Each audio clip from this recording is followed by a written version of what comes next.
Assalamualaikum warahmatullahi wabarakatuh. Perkenalkan, nama saya Muhammad Abdul Saulaika dengan NPM 23210114. Di sini saya akan mempresentasikan hasil review jurnal yang saya buat.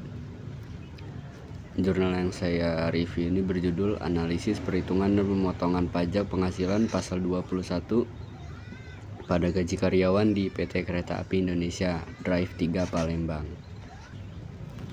Nah, latar belakang jurnal ini membahas pentingnya pajak, khususnya pajak penghasilan PPh pasal 21 sebagai salah satu kontributor utama dalam penerimaan negara. Dan PPh pasal 21 ini berperan sebagai sumber dari pendapatan negara yang dipotong langsung dari penghasilan pegawai oleh perusahaan sebagai pihak pemotong di PT Kereta Api Indonesia Drive 3 Palembang, dan sebagai BUMN memiliki tanggung jawab untuk memotong dan melaporkan PPh pasal 21 ini atas gaji karyawan yang sesuai dengan peraturan perpajakan yang berlaku.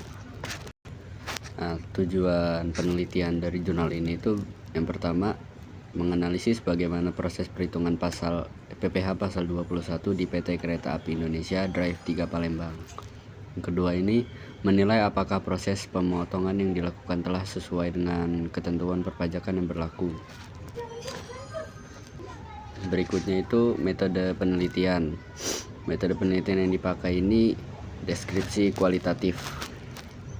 Dan berikutnya itu adalah sumber data. Yang pertama itu data primer. Data primer ini dihasilkan dari wawancara dengan Kepala Bagian Perpajakan dari PT Kereta Api Indonesia. Yang berikutnya itu data sekunder yang dihasilkan dari rekapitulasi data gaji karyawan tetap di tahun 2022 yang telah dilakukan pemotongan PPh 21. Nah, teknik pengumpulan datanya ini adalah observasi langsung di perusahaan, wawancara yang mendalam, dan dokumentasi data gaji karyawan.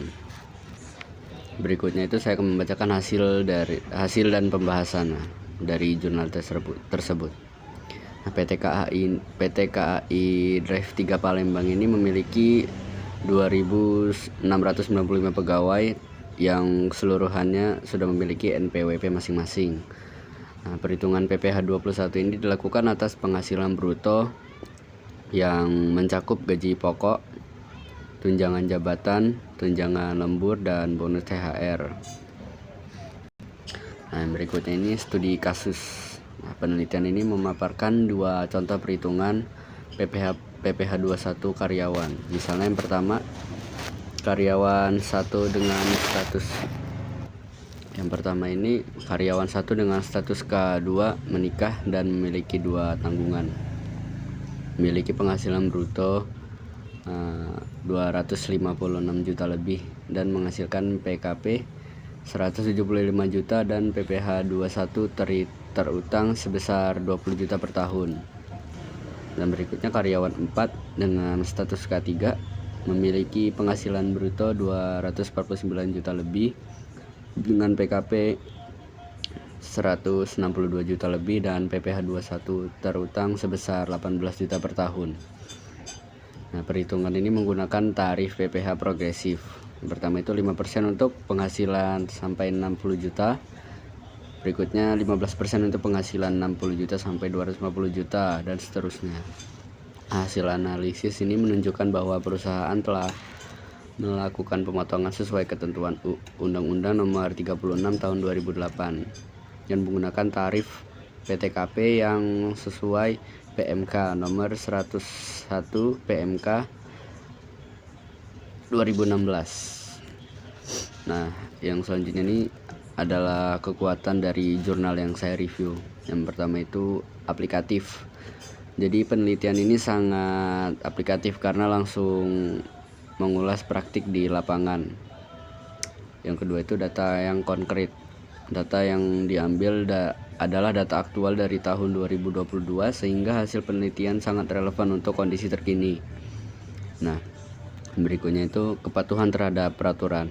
Jadi penelitian ini juga menunjukkan bagaimana perusahaan itu tak patuh terhadap regulasi pajak yang berlaku.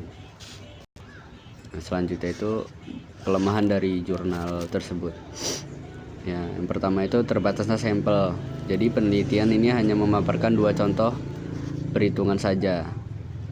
Padahal populasi karyawan yang sangat besar ini,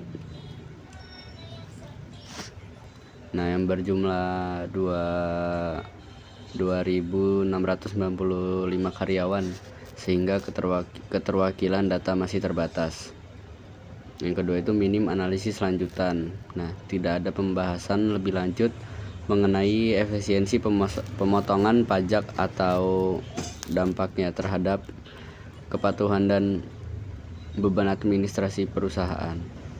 Jadi kesimpulannya dari jurnal review ini adalah jurnal ini cocok bagi pembaca yang ingin memahami implementasi praktis perhitungan PPh 21 dalam lingkup BUMN, dan cocok juga untuk referensi bagi akademisi dan praktisi akuntansi atau perpajakan yang memerlukan studi kasus aktual mengenai pemotongan pajak penghasilan di sektor perusahaan milik negara.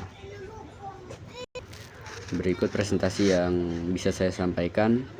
Saya akhiri. Wassalamualaikum warahmatullahi wabarakatuh.